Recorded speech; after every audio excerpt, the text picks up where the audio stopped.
안녕하세요. 그린빌 가족 여러분. 오늘 수요일 아침. 오늘도 이렇게 매일 한 말씀으로 또 오늘 하루를 시작하는 모든 분들에게 주님의 말씀들이 내 삶의 등불이 되어서 우리가 가야 할 방향을 정확하게 알려주고 또 정말 내가 중요하게 붙잡고 가야 할 것이 무엇인지를 이렇게 분별하게 할 수 있는 지혜가 있는 그런 귀한 날이 되시기를 간절히 기원합니다. 자, 오늘 저희는 누가복음 17장 우리 17절에서 19절의 말씀으로 함께 오늘 이 아침 시작하도록 하겠습니다.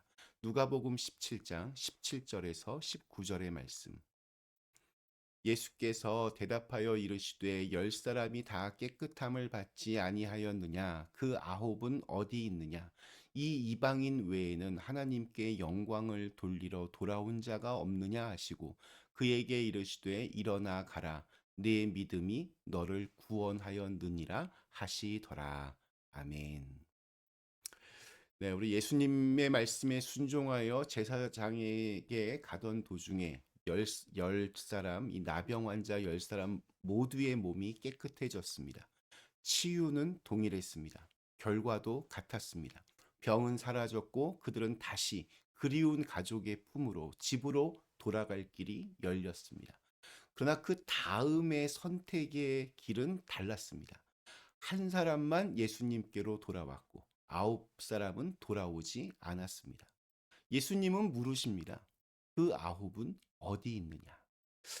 이 질문은 책망이라기보다는 예수님이 이 아홉 명이 감사하지 않았다고 그들의 예의 없음을 이렇게 지적하시는 그런 것처럼 보이지는 않습니다. 그리고 주님은 은혜에 대한 보답 혹은 치유에 대한 보상을 요구하는 분도 아니십니다. 예수님께서 이렇게 물으신 이유는 치유는 분명히 일어났는데 그 치유가 저들의 삶을 바꾸지 않았다는 것을 그것을 말씀하시는 것처럼 저는 다가왔습니다. 아홉 명도 똑같이 은혜를 경험했습니다. 그들도 자신의 몸이 나은 것을 봤습니다. 살이 이렇게 회복되고 통증이 사라지며 집으로 다시 돌아가게 되었다는 희망이 밀려왔을 것입니다. 그러나 그들은 너무 기쁜 나머지 그들의 발걸음이 다시 이전의 삶을 향해서 움직였습니다. 그 선택은 충분히 이해할 수 있습니다. 나병이라고 하는 그 질병이 오랫동안 그들의 삶 전체를 멈추게 했기 때문입니다. 가족에게 돌아가는 일은 급했고 앞으로 새로운 인생을 이제 다시 시작하는 일도 굉장히 급했을 것입니다. 그러나 급한 것과 중요한 것은 다릅니다. 사마리아인은 달랐습니다. 그는 멈췄습니다. 그리고 돌아왔습니다. 그는 자신의 몸이 나은 이유를 정확히 알고 있었습니다. 이 회복이 우연이 아니라는 것. 자신의 삶에 지금 개입하신 분이 누구인지를 알고 있었습니다. 그래서 그는 예수님의 발 아래에 엎드렸습니다. 그의 감사는 말이 아니라 그 인생의 방향이었습니다. 그의 믿음은 어떤 생각이 아니라 분명한 선택에 있었습니다. 예수님이 그에게 말씀하십니다. 네 믿음이 너를 구원하였다. 이 말씀은 병이 나았다는 사실을 다시 확인해 주는 그러한 선언이 아닙니다. 여기서 말하는 구원이라고 하는 것은 육신의 회복뿐만이 아니라 삶의 중심이 바뀌는 그러한 사건입니다. 그리고 바로 이 지점에서 우리가 꼭 들어야 할 말씀이 있습니다. 그 아홉은 어디 있느냐? 예수님의 이 질문, 아홉 명에게 서운해서가 아니라 진짜 중요한 치유와 회복이 그들에게는 이루어지지 않았음을 말씀하고 싶으셨기 때문입니다. 그들의 몸은 나았지만 삶은 그대로입니다. 생각도 가치관도 믿음도 달라지지 않았습니다.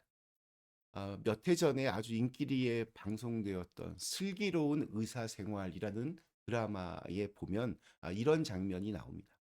한 아버지가 간 경화로 수술을 이제 받아야만 합니다. 그런데 의사가 이제 수술을 더 이상 못하겠다라고 합니다. 이상하죠?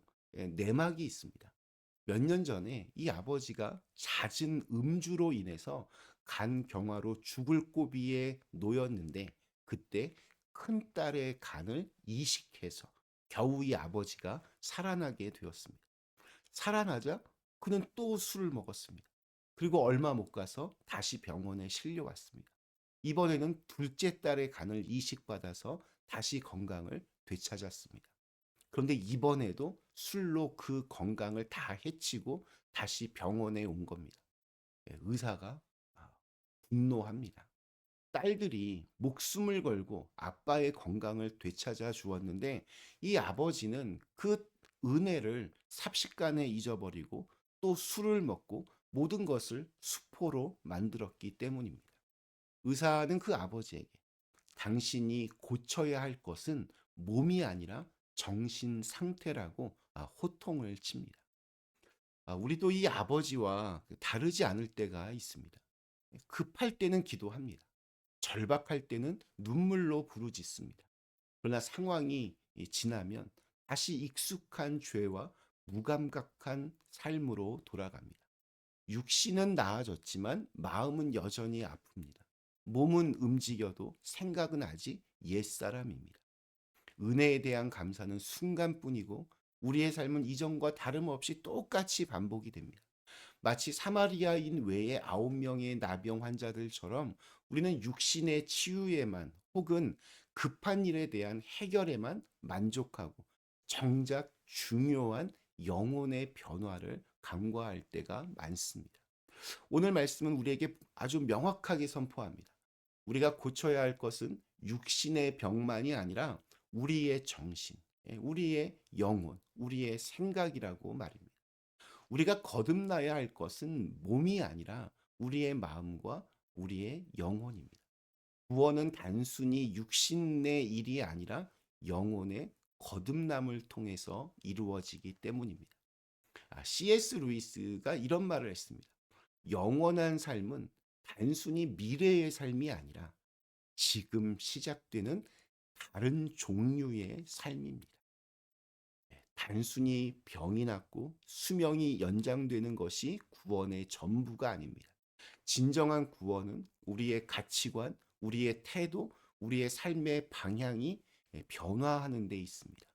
생각이 바뀌면 행동이 바뀌고, 행동이 바뀌면 습관이 바뀌고, 습관이 바뀌면 인격이 바뀌고, 인격이 바뀌면 운명이 바뀐다는 이 철학자 윌리엄 제임스의 말처럼 우리의 생각과 마음의 변화가 우리의 삶 전체를 바꾸게 됩니다. 그래서 예수님의 이 마지막 말씀은 더욱더 분명해집니다. 일어나 가라. 네 믿음이 너를 구원했다. 이것은 뭐 단순한 작별 인사가 아닙니다. 이전과 다른 삶으로 걸어가라는 믿음의 초대입니다. 이제는 이렇게 병이 낫다는 것에 머무르지 말고 진짜 구원으로 살아가라는 그러한 부르심입니다. 믿음은 단지 문제를 해결하는 도구가 아니라 삶의 방향을 바꾸는 능력입니다. 사마리아인은 치유 이후에도 예수님을 삶의 중심에 두는 길을 선택했을 것입니다. 그리고 그의 삶은 이전으로 돌아갈 수 없습니다. 오늘 우리에게도 똑같은 질문이 던져집니다. 너는 지금 어디를 향해 가고 있느냐? 너는 10명 중에서 9과 1명, 누구의 길을 가겠느냐? 오늘 우리에게 주신 하루, 몸만 나은 삶이 아니라 방향이 바뀐 삶으로 예수님의 발 아래에서 다시 시작하는 그런 하루가 되시기를 간절히 기원합니다. 잠시 함께 기도하겠습니다. 좋으신 하나님, 참으로 감사합니다. 오늘 주신 말씀 통해서 우리 인생의 방향이 어디로 향해 가는지를 다시 한번 생각하게 됩니다. 급한 것만 해결하려고 우리가 주님을 믿는 것이 아니라 정말 우리에게 중요한 구원의 문제를 놓고 우리 영혼의 거듭남을 놓고 우리의 삶의 방향이 바뀌는 그러한 기적이 있게 하여 주시옵소서. 예수님의 이름으로 간절히 기도드리옵나이다. 아멘.